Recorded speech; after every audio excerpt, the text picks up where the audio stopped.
Waking up one day and realizing that most of your life wasn't actually lived by you. Not in the obvious sense. You made your choices, you spoke your words, you reacted, defended, argued, explained. You felt anger when disrespected, anxiety when judged, urgency when provoked. It all felt like you. But what if it wasn't? What if, in the moments you thought you were most yourself, you were actually the easiest to control? Think about it. Someone criticizes you, your chest tightens. Someone ignores you, you feel invisible. Someone disrespects you, you snap, defend, prove your worth. And in that exact moment, something subtle happens. You react. And the second you react, you surrender control. Not just emotionally, but psychologically. Because your reaction is predictable. It's programmable. It's exploitable. Now ask yourself, how many of your reactions are truly yours? Or are they conditioned responses, shaped over years of upbringing, culture, past wounds, and invisible expectations? You weren't born reacting this way. At some point, you learned that certain things matter, that respect must be defended, that criticism must be answered, that silence is weakness. And slowly, your emotional buttons were installed. Buttons that anyone can press. Buttons that override your logic, your awareness, your freedom. And here's the uncomfortable truth.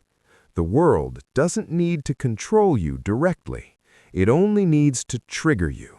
Because once you're triggered, you'll do the rest yourself. You'll argue when they want chaos. You'll defend when they want power. You'll chase when they want distance. You'll prove when they want control. You become predictable, and predictable people are easy to control. But here's the paradox. The more you try to assert control through reaction, the more control you lose. You think reacting makes you strong, but what if your reactions are not strength, but evidence of manipulation?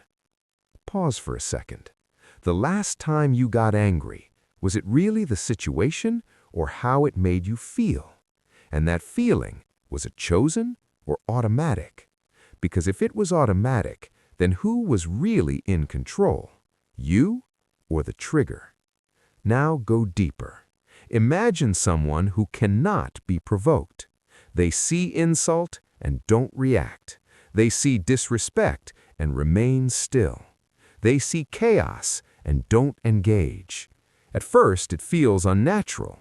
But what if that's the highest form of power? Because if no one can trigger you, no one can control you. But then the question becomes, why are we so addicted to reacting? Why does silence feel uncomfortable and reaction feel necessary? And who benefits from your reaction? Because someone always does. And once you see it, you can't unsee it.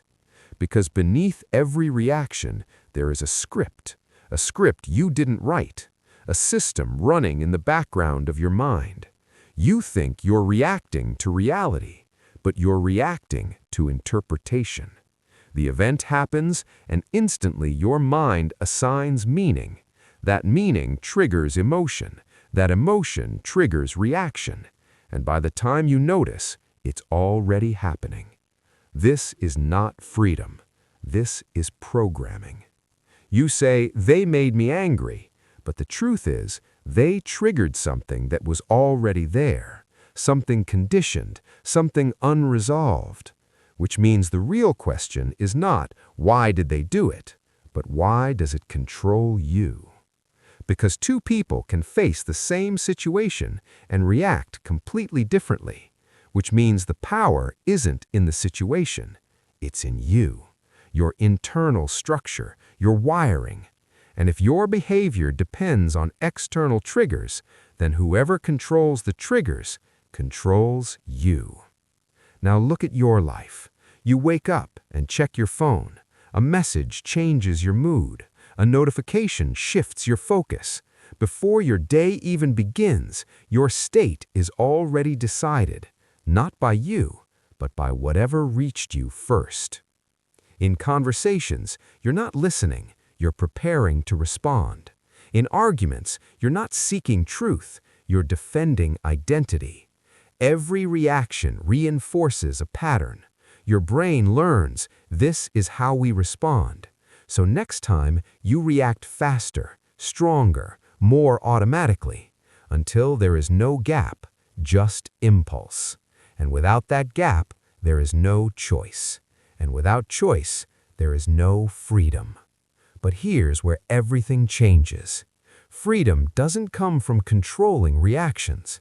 It comes from interrupting them, creating a gap, a space between what happens and what you do next.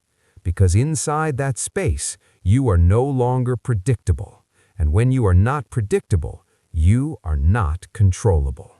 So the next time something triggers you, pause, not just to control your reaction, but to remember who you are without it.